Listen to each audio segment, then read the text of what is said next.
Okay, friends, for our art center, we get to make our own chicka chicka boom boom tree.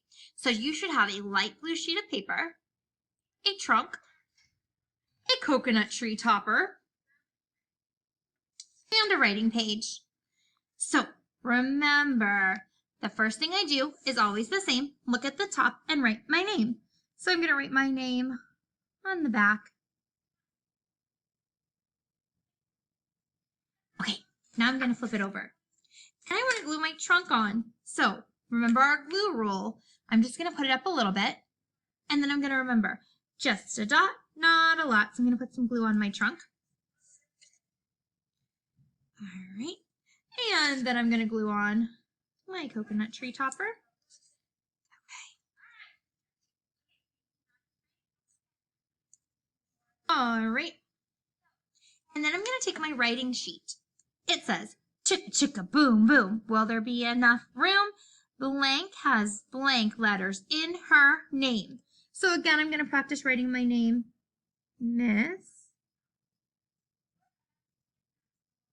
Peranzino. Now I have to count. I have how many letters in my name, so I'm going to count.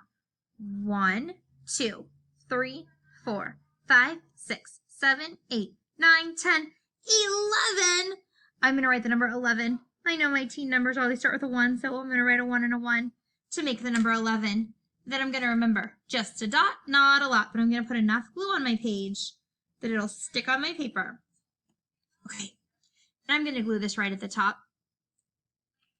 Now, I need a little bit of decoration on my chicka chicka boom boom tree. So I'm going to write my name, and I'm going to pick a color that I think will show up nicely on my trunk. So I'm going to use the color red. Remember, R-E-D, red, R-E-D, red. I can spell red, I can spell red. Fire trucks are red, stop signs are red too. R-E-D, R-E-D.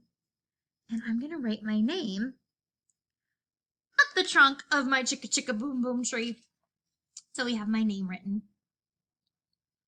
Okay, friends, now it's your turn. If you didn't make it with me, you can rewatch the video and make your chicka chicka boom boom tree.